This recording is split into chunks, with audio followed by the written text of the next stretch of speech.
Welcome to the TrueLens podcast. If you love the Minnesota cities of Cottage Grove, Woodbury, St. Paul Park, Newport, and Gray Cloud Island, you're in the right spot. TrueLens, TrueLens, TrueLens, podcast mode.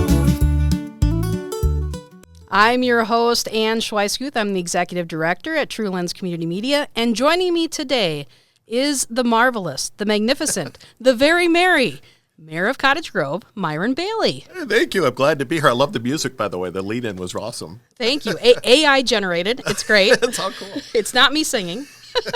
Or me, which is probably a good thing. Maybe we should try one in the future.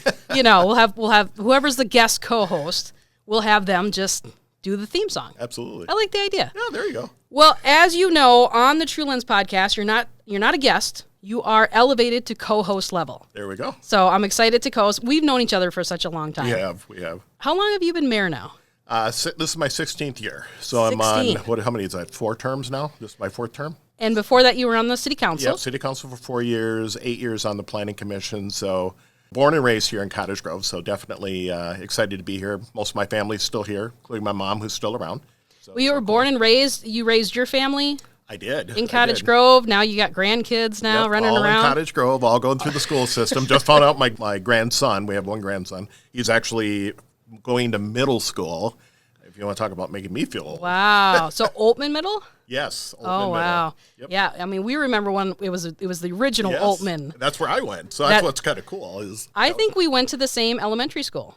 Pine Hill? Yeah. Oh, yes. Yeah, I went to Pine Hill. Yep. Yeah, that was a great school. It is. Awesome school. Yeah. And then you went to Park High, I did go to Park High. graduated with a PhD. A Park High diploma. You were exactly correct. Yep. My wife and I both graduated in the same year, class of 82. And Awesome. We were Indians, so now all of our kids and eventual grandkids coming through the school system will be Wolfpack. Yep, they switched that over, boy, years ago now. It's quite a while. It's Yeah, been quite a while. Yeah, I graduated from Woodbury High School, but that's okay. Yeah, we won't hold that against you. I might, but You might. Well, you know, let's talk a little bit about the most important question that I can ask you on this podcast. oh boy. When is Quick Trip coming? You know what? There's like 4 different people that actually asked that today. I believe You know, it. what I've It's the done. number one question that I see people asking you on social media. Yeah, so what I can share with you on the whole quick trip thing is the good news, is there's going to be more than one. All right, so Excellent. They got the one that we already approved for them, which is on 95th and Jamaica. Okay. And then they just are working on approval of another one that's on Minnesota 95 and Highway 61 is kind of down by 61 Marine and Sports. Okay. They're looking at a couple other spots, but they have not given me an official date yet. I know it's driving me nuts because they said I You're wanted. probably more anxious than anybody I else am. to get the date. I absolutely am Yeah. because I get asked all the time. And it's so funny. You think about all the things we want and would desire in Cottage Grove. And the biggest one people tell me that they really want is a quick trip. Well, they have cheap bananas, so Well, and I heard, obviously, breakfast sandwiches. And, yeah, I heard the breakfast sandwich thing this morning. So I thought that was kind of interesting. their hot foods are pretty good. They have the Dunkers. Yep. They're donuts. So So I can't tell you the exact date yet, literally. Believe me, once I get something official, I'll put it on social media. And I'm sure our city staff will do the same thing because I know they're getting pinged a lot, too, on social media and that. But it's all good. I'm glad everybody's excited about them being here. And now it's just a matter of having them finally break ground so we can get them open. getting it done. All right. Well, on this podcast, we like to look at videos that we've made here at TrueLens Community Media. And we're going to start off a video called Why Cottage Grove Street Names Changed. Okay. And I'm sure you have a lot to talk about and say about this because you were around when I've they been around. changed. Yes, I am. This story is brought to us by producer Nikki Johnson.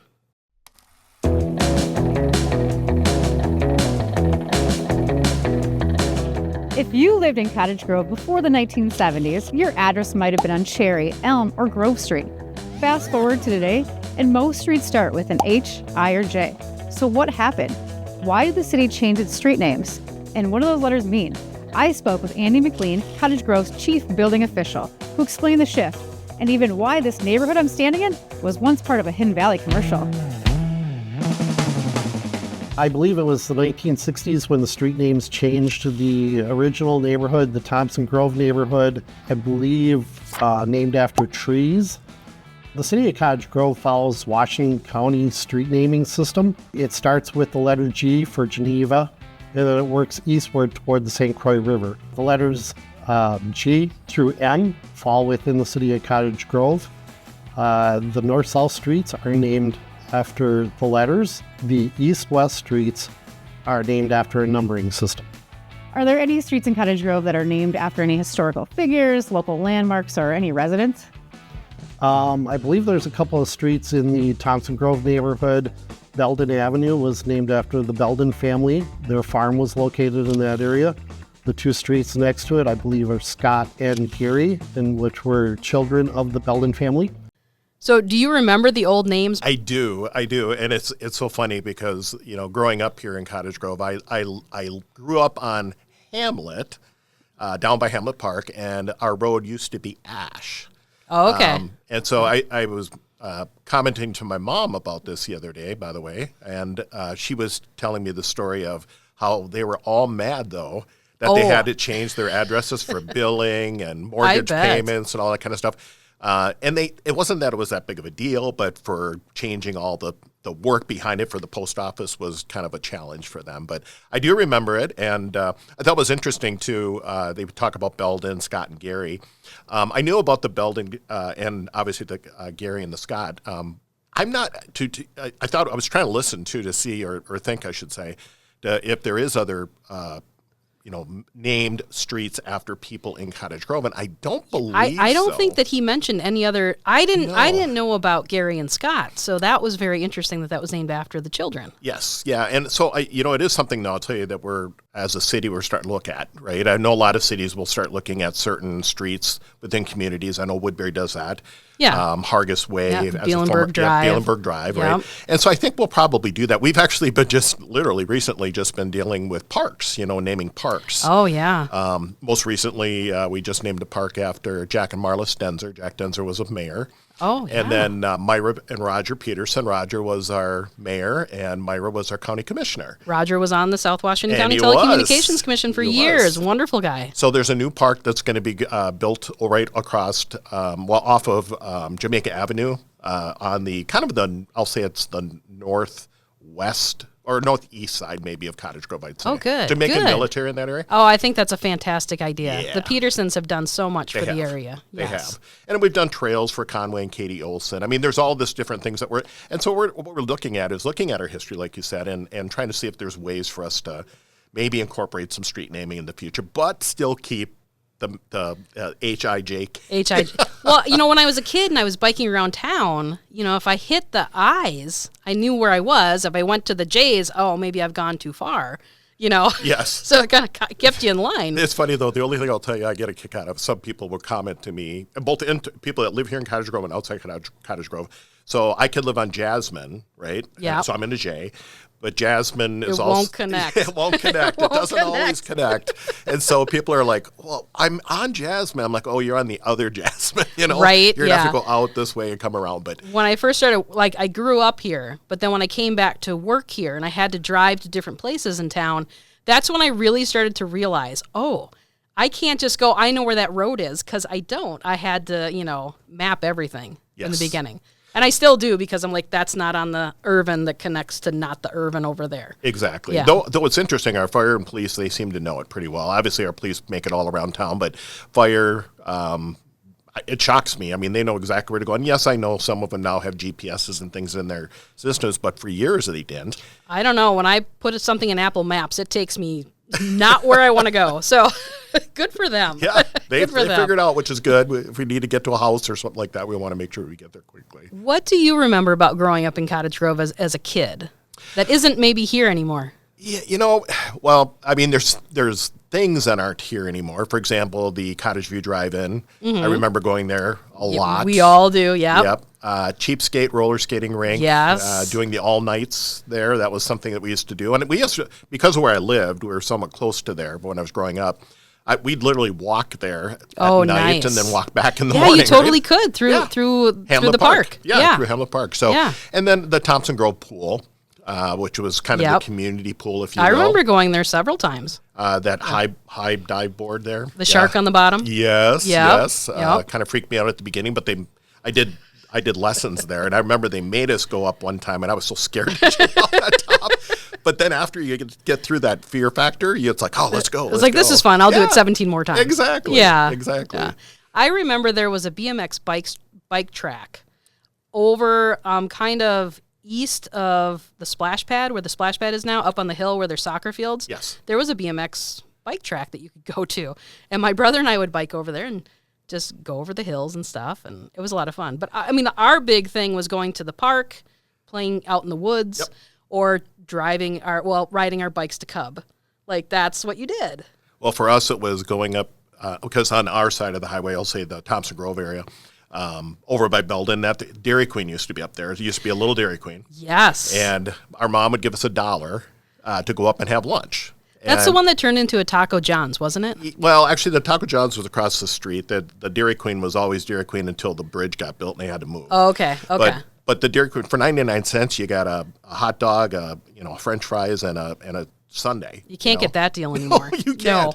So a buck, Bob would hand us a buck, and all of us kids would ride our bikes up there, like you said, and you felt, and not that we're not safe now. I'm not trying to say that, but it was a different time. It was a different time. I mean, literally, you get up in the morning, you have breakfast at home or whatever, and you're out the whole day. You might when the street lamps came on, you went home. But there was a lot less traffic, a lot less people. It was just it was a different time. Absolutely. But yeah, I have very fond memories of growing up in Cottage Grove, and I think most people who I do too. who grew up here That's why do. I'm here. That's why I stayed here. Right? And one thing about Cottage Grove I've noticed is people grow up, they leave, and they come back. It's like a gravitational pull that says, nope, you got to come back to Cottage Grove and raise your own family here. A lot of people do that. They do. And it's funny because even for myself, and like I said, class of 82, I remember back then many of our classmates would say, we're out of here. We're never coming back. Right. And the number of people I see now that were from my graduating class that are back here living in Cottage Grove, their kids are here, their grandkids are here, and so on. It's absolutely remarkable. And I love it because I get to go see my grandkids playing, whether it's hockey, baseball, lacrosse. Right. You can just go to the field and you see everyone. You see your old schoolmates there because they're there watching their grandkids, right? There's something about that. It's a big city, but a small town feel. Absolutely. Yeah. And we'll keep it that way. That's my goal, and I think that's all of our goals, frankly, both our staff as well as most people that love Cottage Grove. That's what they want. They like that small town feel. They want the big amenities and that, and we'll work on that. But the point is a great place to raise a family, good school system, just keep things here. And it must be working, like I said, I have 3 boys, but 2 of them with their families live here in Cottage Grove, stayed here in Cottage Grove. So that's great. That's pretty cool. That's great. Yeah. Well, speaking of people who love Cottage Grove, let's talk about our next story, which is a historic, it's a history story, and it's the Historic Preservationist of the Year, who this year was Gary Spooner. Yep. Gary owned the Bulletin newspapers in our area for years and years, and just such a great story about this guy. This was brought to us by producer Elena Myers. The paper was originally started in 1958. It was 8.5 by 11. They called it Newport News at the time, but it went to the Washington County Bulletin. And a fellow by the name of Larry Matson took it over in the early 60s. And Larry died, so John Curl, who was a realtor in this area, bought the paper from B. Matson and then hired John Herman as editor-publisher. My wife was writing for the Bulletin, and John approached me to come in with him to purchase the paper from John Curl. And then we were a tabloid at the time, and then we went full width, 6 columns across, made it a full-size paper. It was accepted by the community and by all the communities, Cottage Grove, St. Paul Park, Newport, Great Cloud, and Woodbury. And I started out selling the advertising and also working with John with the books and then writing a column myself. And then in 1983, I bought John Herman out. He didn't want to expand, and I did. And then we expanded to put out the Woodbury Bulletin in 1986, I believe. Back in those days when we first started out, that's where you got your information. We had people that subscribed to our paper, but we would deliver it on a Wednesday at the local milk store, and that would sell out practically as soon as we delivered them, because everybody wanted it the day that it came out, not the day it came in the mail. When I first got into it, I was very naive. I didn't think that people paid that much attention. But as I got into it, I found that people really pay attention, and they really wanted to know what was going on in their community. Gary Spooner, such a great guy, always involved in the community throughout the years. Santa Gary. Yep. Everybody, a lot of people know him as Santa Gary. If you're driving around and you see he has the decal on his vehicle. Looks like a sleigh. Looks like a sleigh. Yep. That's Gary Spooner. Yeah, and it's interesting because I do remember as I was growing up here, like I said, here in Cottage Grove, Gary and Judy. I literally can tell you, I remember when they had the white building, which, by the way, was Yes. like a mobile home. Yes. That was next to what's US Bank right now, right over there, kind of in front of Kohl's, and that was before they built the Kohl's and redid all that there. And going in there, I remember. I know it's a little bit off of the paper piece, but they also did all kinds of like stationery. They did. Oh, they did? Yes, they did. My graduation announcements we got at, Really? Yeah, at the bulletin. Gary and Judy helped us pick out graduation. Oh, I never knew they did all that. Yeah, so it was pretty cool. But over the years between him and Judy both, it was absolutely amazing to see what they did to bring it into the community. The comments, the great stories that they It would was tell. wonderful reporting. All Absolutely. the reporters were so talented.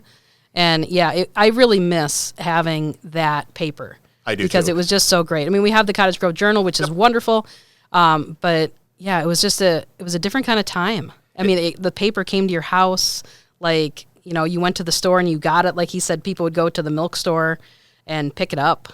Yeah, and I think the milk store he was talking about, by the way, as he says it, was the Cottage Grove Dairy Store, which used to be right down kind of on 61 there. I remember. I don't remember that store, but if you go down to Advanced Sportswear in Newport, they have a wall of vintage T-shirts. Really? And you can get a T-shirt of the Cottage Grove Dairy Store. Yeah, we used to, Yeah. before the bridge, we used to ride, you were commenting earlier about riding bikes. Mm-hmm. We used to ride our bikes from where we lived across, it was safer then. Across Obviously, Highway on 61, yeah. And you would cross over there and we would go to the dairy store because other than me picking up the paper for the family, literally we did, or I did, but they had great candy and all that kind of stuff Oh. there. So they had all like the... There's a lot of milk and cheese and stuff? They did. Okay. They did. But they also had a lot of the, for 5 cents, 10-cent candy. So Oh, you nice. get a lot for a buck. Yeah, Right? yeah, that's a good deal. It is. That's It a is. good deal. It was in each store. That's But that's another blast from the past, right? It is a blast from the past, but Yeah. it's great. Gary is still very involved in the community. He, as you mentioned earlier, we look at him as Santa Gary, but he's also very passionate about whatever the topics are. So you can see that from when he was running the newspaper, right? He's still out there. He's advocating for things in the community, things Yes. for seniors, which obviously he is now. Yep. Which is cool. I think that's amazing that he's still staying active and he's out. You'll see him out and about all the time, like you said, whether it's the sleigh or in some of the restaurants or the stores around town. He's still here. Well, he owned and operated the Bulletin Licensing Center, Yes. which is over by, what would you say that's by? The bus barn? Bus garage, yep. Yeah, by the bus garage. And I always tell people when they go, I had a terrible experience at the DMV. I was there for hours. I'm like, go to the Cottage Grove Bulletin. It's still there. It's a great place to go. And they're quick. They're quick, and they're really they always have great employees there. They're always very helpful. It's my go-to DMV spot. It is. Yeah. And you're right. A lot of people don't realize it. They don't. But you rarely have to wait. Even Yeah. though the Real ID recently you had to get. I mean, that's where I went. I got Yeah. mine quicker than most people did. I did the Real ID. I was in and out in 15 minutes. Yeah, same here. Yeah. Same here. Amazing.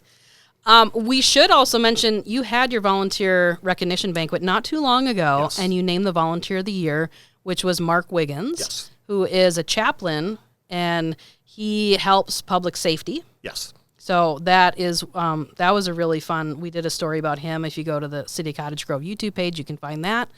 And the volunteer group of the year was Beyond the Yellow Ribbon. Yes. Yeah. And Beyond the Yellow Ribbon, I mean, they've been amazing. It's funny because it used to be the Cottage Grove Beyond the Yellow Ribbon, then it was the Cottage Grove area, and now it's the Valley, I believe. I didn't realize that. They did. That's great that they're expanding. Yeah, Hastings was having some issues with membership or whatever, so they asked for this group of dedicated individuals to take it over. So it's now kind of the River Valley beyond the yellow ribbon. The whole area. Yes. They do wonderful work, and they can always use more volunteers. Absolutely. So if you're ever interested, I mean, most people I think know how to get a hold of me, and if you want to be involved in any of the volunteer opportunities within our city or these different groups that we work with, feel free to reach out to me. It's amazing. They're a great group of individuals. Most recently, they just did the Memorial Day event here in Cottage Grove, so they've been very passionate about that, and of course doing whatever they can for military families, whether it's the families, maybe the husband or wife are out on active duty, or people that are retired from the military and they need some help, whatever that might be. That's excellent. I'm glad that we were able to plug that a little bit. Yeah, absolutely. Let's move on to our third story.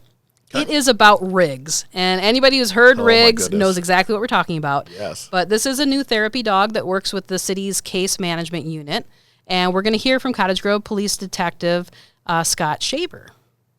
We were grateful enough to get granted a grant from the state of Minnesota that just kind of pushed everything to the forefront and things started to move very fast. So in early January 2025, we accepted the grant. I was given permission to seek a breeder. That happened, and then February 4th of 2025, the breeder handpicked and delivered him to us here in Cottage Grove. We had discussions about, like, is it okay if we put it out to the community and see if the community would pick his name? So we didn't know if he was going to be a boy or a girl. So we put out a boy list and a girl list on our Facebook page. Our community voted on all the dogs, and the boy list was Riggs, and he had outpaced all the other names by 2-1. So it was a clear and obvious choice that the community wanted his name to be Riggs, and that's how we landed on Riggs. He will be eventually certified as a therapy canine. His role is to respond to mental health crisis, follow-up mental health crisis. Some of the things we also do here as part of the case management division is we'll follow up on domestic violence. Calls for service, we'll bring him to meet after the fact to bring as a therapy or support for victims of domestic assault. If you're just listening to the podcast and not watching that video, you've really missed out on seeing one of the most adorable little puppies. Now, Riggs is a little bigger now. He is actually a lot bigger now. A lot bigger. From when we first got him, that's not been that long ago. Every time I see him, he's grown like another inch or two. They grow fast. They do. Is he a golden retriever? I believe he is golden Yeah, retriever. Adorable He is. dog. He's a beautiful dog. Why is having a therapy dog on staff so beneficial? Well, first of all, from a staff perspective too, we've learned and we've seen case studies out there. Just having him within the city hall area with our staff members up there, it has a calming effect. Gets people feel better about coming to work, getting the work done, and so on. And then, of course, the therapy side of it too is when we're dealing with situations out in the community. I mean, he was at the Cottage Grove Area Chamber showcase earlier this year. And it was amazing the number of people that went up to him, and he is so friendly, which is another main thing. It's not like a police canine where you right. Wait to No, Riggs will walk right up to you. He'll lick you if you want him to. He won't if you don't. It's one of those kind of things. He's so well behaved. He is very well behaved. It's amazing. What does the case management unit do? So the case management unit basically covers a variety of things, but the main thing, let's say for example, there's I think that in the videotaping, he mentioned about a domestic situation, right? You can bring Riggs in, and whether it's the husband, the wife, the kids, whatever the situation may be, he can be the calming effect, right? He can, versus, sometimes you've seen in the past where police officers or whatever will give out teddy bears or things like that, right? Yes. That's kind of their way of thinking the calming thing.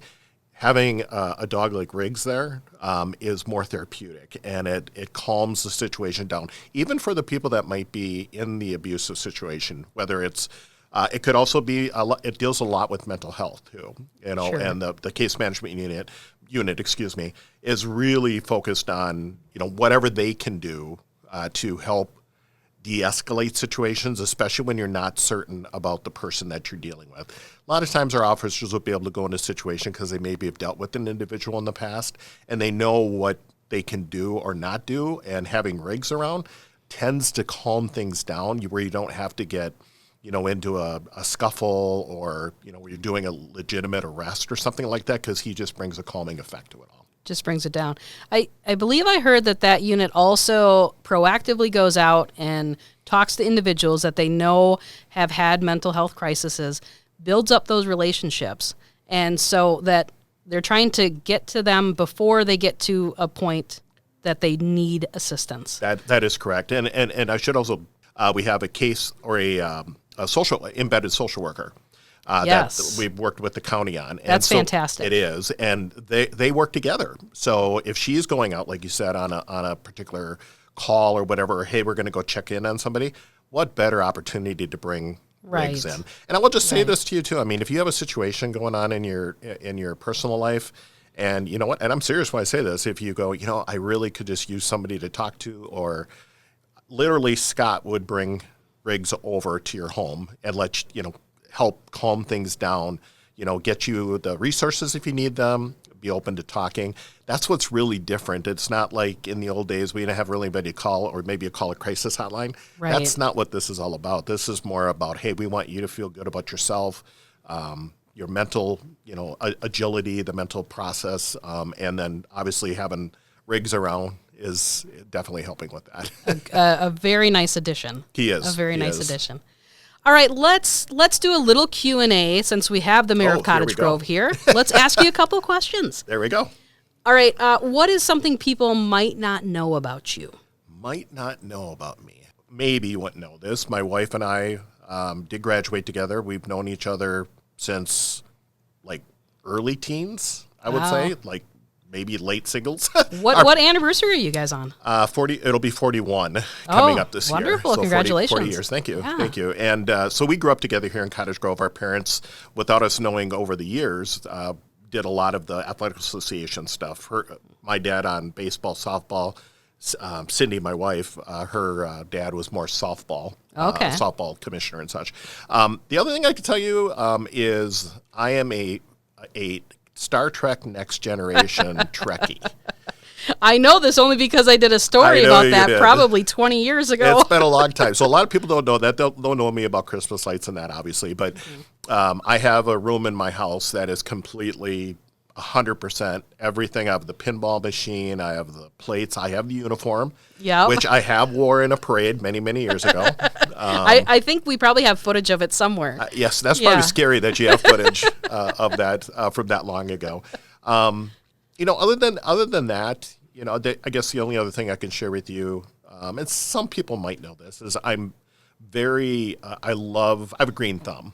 I love being out in the yard. And some people think, well, of course you do because you're Bailey Nursery. I'm like, I'm not Bailey Nursery, so people don't know that. So not being part of Bailey Nursery, that's my quiet time and my opportunity to get away from whatever's going on in the world. So when your house isn't decorated for Christmas, yes, it's decorated for summer. It is decorated for summer. Yeah. We're in full bloom right now, so it's all good. Tell me 3 things you like. 3 things I like. Now, about being mayor, or do you want me to? Anything you want. 3 things you like. It could be pickles. Oh, there you go. Well, I will say, this is most recently, but we have a new restaurant in town, which is Vang's, down in the Grove Plaza Shopping Center. And they have an egg roll that is one of the best I've had. Oh, and I know, really? Yeah, and I know a lot of people talk about Egg Roll Queen, nothing against them at all. Yeah. I've had them too. Yep. But I don't know what it is that they do, and they're a local family. Other than that, I mean, obviously I'm here, and this is going to sound real corny, but 3 things I like. I love our community. I love the parks. I love what I feel is the camaraderie in our community.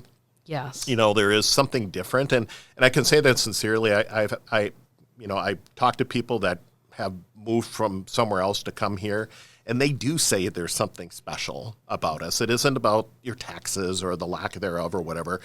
And like I said earlier, there's always something more we can do, to get more restaurants or things here, and we'll keep working on that. But there's just something about, caring for each other here when the times are tough, or helping each other out. So that is one of the things that I like. And then lastly is, and I do truly love how the community comes together for events. Yes. Whether it's Strawberry Fest, Holiday Train. the amount of money that we raise, one of the highest, biggest stops, the most attended stops, and the most money raised in all the United States. So that's who would have guessed? You wouldn't have, and that was all just by chance. And we both remember when the train first started, and it was just a little tiny stop by Belden, right? Yes, exactly. Yeah, and it would pull up and it would block traffic for a little bit, and one band would come out and play, and then they'd go on. then And they now go. it's this just amazing event. Yes, the millions and millions of dollars they've raised for our local food shelves, thousands and thousands of pounds of food is absolutely amazing. So,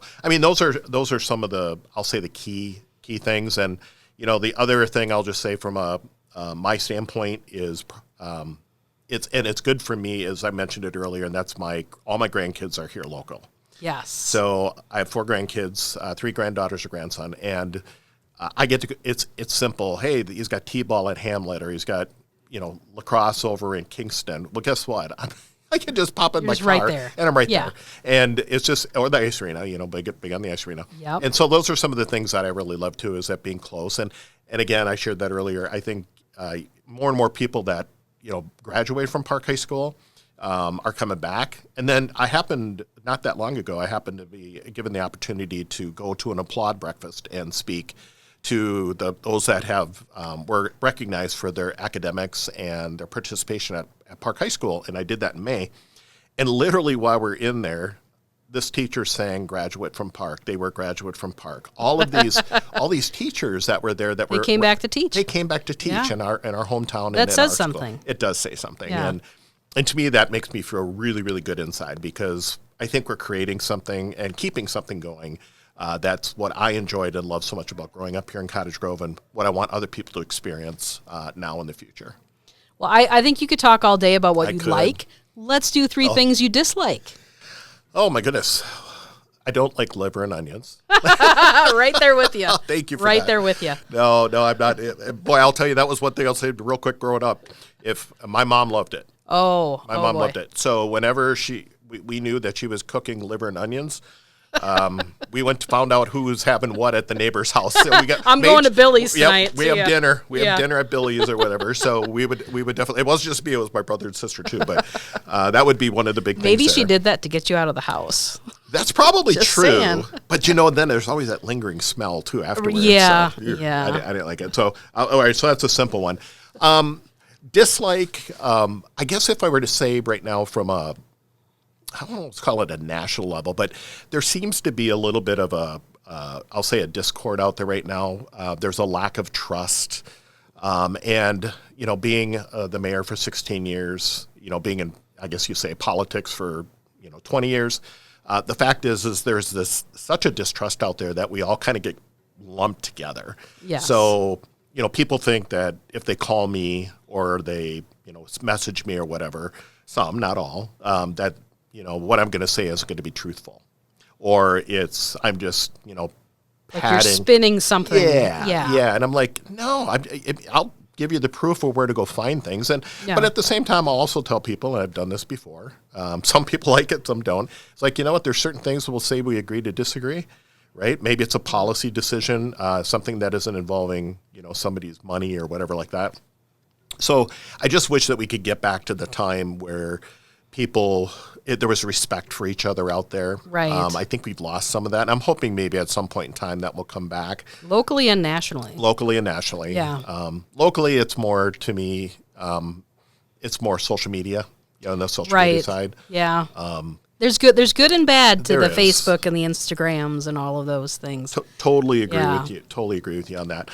And then the only other, early on in my time as being mayor, we ran into a situation where we had the PFC issue, right? Which Yes. we technically still do in our water. Yeah. And from a dislike standpoint, it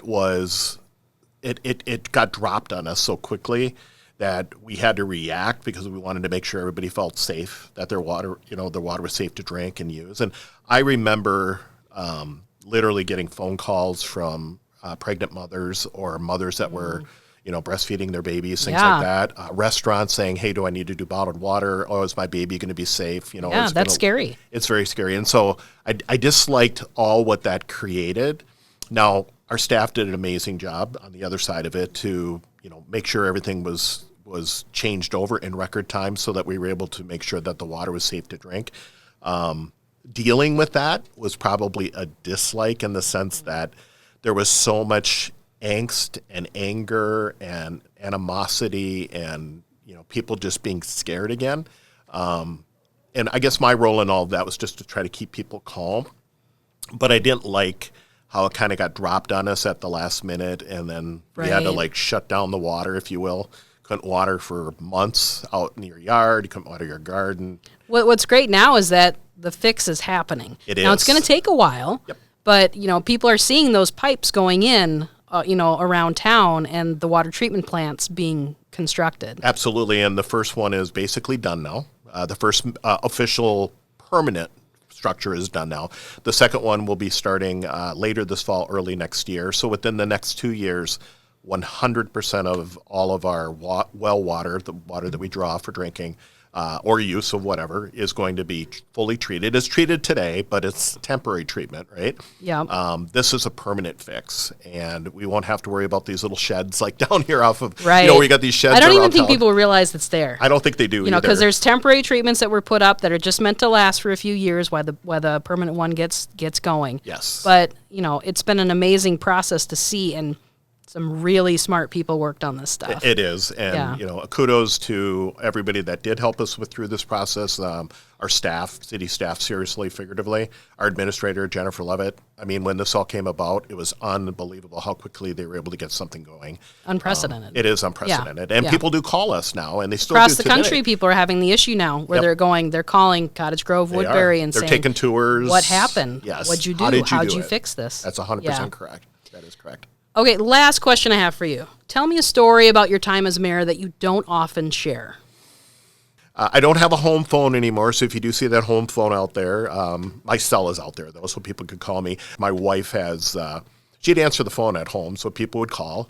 And for whatever reason, most people thought that that phone, when they called the phone, was Probably went my to City Hall. office. Yeah, Yeah. they thought, so Yeah. they would start yelling at my wife. And Poor Cindy. Yeah. Believe me, you need to have a strong partner and family to be able to Absolutely. do this job. I'll say that. And but finally, when she could get 2 words in edgewise, she would say, "Well, I just want you to know this is the mayor's house. I'm his wife." And usually, 99.9% of the time, Probably felt pretty bad about it. They did. They apologized. Yeah. So I thought this Yeah. was the secretary or the office or whatever. It's like, wow, you would have yelled at my secretary Right? like Or- that? But Just be nice. yes, just be nice. Everybody be nice. We'll get your answers to what you need. But Right. yeah, it's all good. Let's move on to one more history piece. Yeah. This is a little story about the Washington County Telephone Company.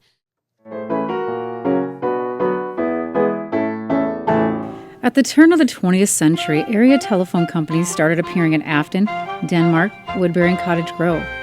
Eventually, they merged into the Washington County Rural Telephone Company.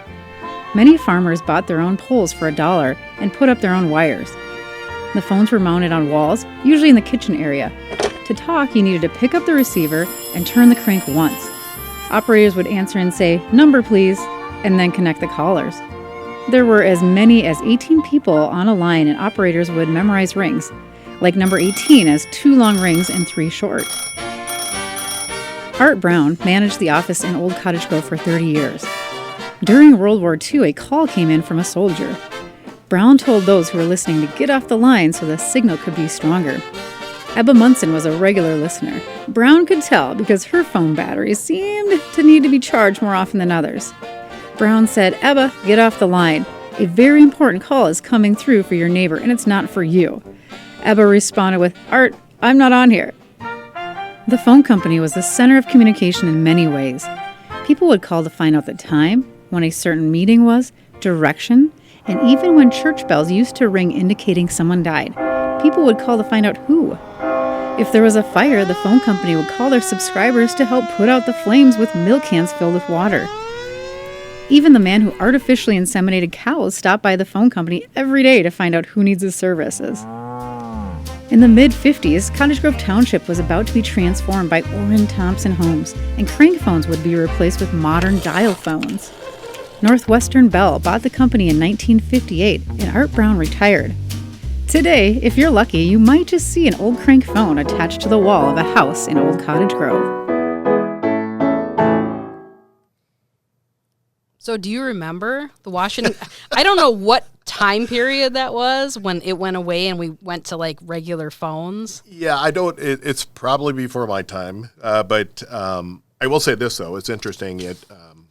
Bev Gross was very, very active before her unfortunate passing in our Historic Preservation Commission, and I loved Bev. She was amazing. I loved. Do you know who wrote this? Bev Gross. Bev did write this. Bev and I wrote this together. There you go. Years ago. There you go. And this is the first time I've been able to actually put it out there because I had no cover footage for it. And I thought, well, it's perfect for podcasting. But yeah, Bev was such a wonderful person. You know, she would stop by and bring cookies with her husband, Bud, every year. And yeah, we wrote a lot of history pieces together. I mean, if there was history to be shared about Cottage Grove, if you ever wanted to know anything, no matter what it was, Bev knew it all. Or knew somebody you could talk to about. Or shared pictures, or whatever she had. So I will. You know, the question is, or the comment I heard on you might see some maybe old crank phone out in one of the buildings in Old Cottage Grove. I have. Actually, I've seen one. Yeah, I've seen two, and one of them was out there in Old Cottage Grove. The other one was in Dodge Nature Center, sure, in that old building in the back there that used to me, it looks like Downton Abbey, right? It does. Yeah. For those that know what that is, but it was cool. It was in there too when they gave us a tour of it. I thought that was absolutely amazing. So. Yeah, Art Brown, who ran the telephone company, was Bev's dad. Yes. Yeah. Yeah. So that's why I said it's just amazing, the connection. So we need that, though, and we need to remember these things because, out of Cottage Grove, a lot of these communities, you can look at Hastings, they got a nice downtown, right? And it's old and old-fashioned, whatever. Where we don't necessarily have that type of a downtown feel, obviously, in Cottage Grove. Right. But we definitely have history. A lot of history. A lot of great, and a lot of it's been preserved. It has. Which is fantastic. A lot of things that people don't even know about, like the arrow in the yard that used to direct planes. Yep. That's a whole nother story that we'll get to someday. Absolutely. The whole area has really great, rich history. And just so you know, that area, once that area does develop, because at some point it will, however, that area where the arrow is not getting developed. We're adding that to our park system. Oh, that's a great idea. We do not want to wreck history. Oh, obviously, good. There'll be an opportunity for people to check that out. That's good to hear. Yeah.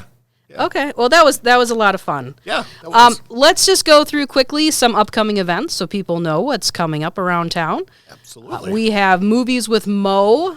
The next one's coming up here will be July 18th and August 15th.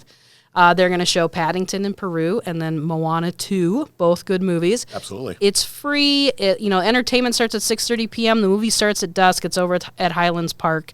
You can just go, have fun, bring something to sit on. And they have lots of activities. Yeah, and it's really neat, too, because I've been there many a times, even with the grandkids, by the way. Oh, yeah. It's, again, you mentioned the keyword, it's free. There will be food trucks and such if you want to buy extra food, but there's free popcorn, free drinks, and then there's artwork and things you can play, the kids can do. And if you're wondering, again, for some may not know where Highlands is, it's actually where our splash pad is located off of 70th Street. So check it out. Thanks to Mo for obviously putting this together. She's kind of done all this on her own. She's done this for several years now, too. She has. And so more and more people are taking advantage of that. They're discovering it. So, get on out there. There's also Starlight Cinema, which happens at Ojibwe Park in Woodbury. They have their next showings on July 24th with The Wild Robot. August 7th is the Minecraft movie. Their activities start at 7, movies at dusk, and that's also free for the community, so go on out and check that out. Night to Unite's coming up, Tuesday, August 5th. Yep. Are you going to be out at block parties this year? I will be at block parties this year, and then as normal, we also do what we call Noon Out. Yes. For our senior facilities in Cottage Grove, so it's always fun to get out and chat with people. And speaking of old times and such, I usually get to meet some of my old teachers. From Pine Hill or some of these other communities that stayed in Cottage Grove. And tell them I said hi. I will do that. There you go. I will do that. Yeah. And then August is big on festivals. Obviously, we had Strawberry Fest in June, but in August we have the Newport Pioneer Day on August 9th. On St. Paul Park, they have Heritage Days, August 15th and 16th. And Woodbury Day is the 22nd through 24th. Mayor Burt was on our show last time. She said you'd have good things to say about Woodbury Days. Yeah, it's so funny. One of the things I always have fun with Mayor Burt from Woodbury. I've been to their festival. They got an amazing group, a lot of stuff to do other than the carnivals and the music and all that kind of stuff, and a great fireworks display. So I would encourage everybody, even if you're from Cottage Grove, obviously I think she mentioned, and I've seen her at our Strawberry Fest. Yeah, she's been out watching the bands. Absolutely. And it's just like us. We all go to Woodbury to do stuff and whatever. I would encourage the citizens that are listening to this, whether you're a resident of Woodbury or not, check out Strawberry Fest when Strawberry Fest is going on, or some of these other communities like Pioneer Days or Heritage Days, and then, of course, Woodbury Days to kind of, I almost say the end of summer, because it's really the last really big is. festival. Yeah, right before you go back into the school year again. Absolutely. So get your mini donuts, get your, ride on the Ferris wheel, whatever you need to do. Absolutely. Yeah, do her. Make it happen. All right. Well, I really have had a lot of fun podcasting with you today, Mayor Bailey. I'm so glad that you came on. Thank you. I love this. I'm going to give you a final word. What's the last final thing you want to say today? I just want to, well, first of all, thank you, obviously, for providing this opportunity to share history and thoughts and ideas and such around Cottage Grove, because we have a lot to offer, in our community here, as we've been talking about, and I really appreciate all the years of support that I've gotten, both being mayor and previous council, and there's so much good happening out there in the community and amongst each other. Just remember that and be thankful for that. And even when you're having a bad day, just take a deep breath and don't be the keyboard commando on social media. It's all going to be all right. It's all going to be okay. All right. Well, thank you, Mayor Bailey. Thank you. And thank you for watching and listening today. You can check out all of our videos from TrueLens Community Media on YouTube and on our cable channel. And we hope you have a great day. Thanks for joining us. TrueLens Podcast. Subscribe now. Brought to you by TrueLens Community Media. Watch, listen, connect.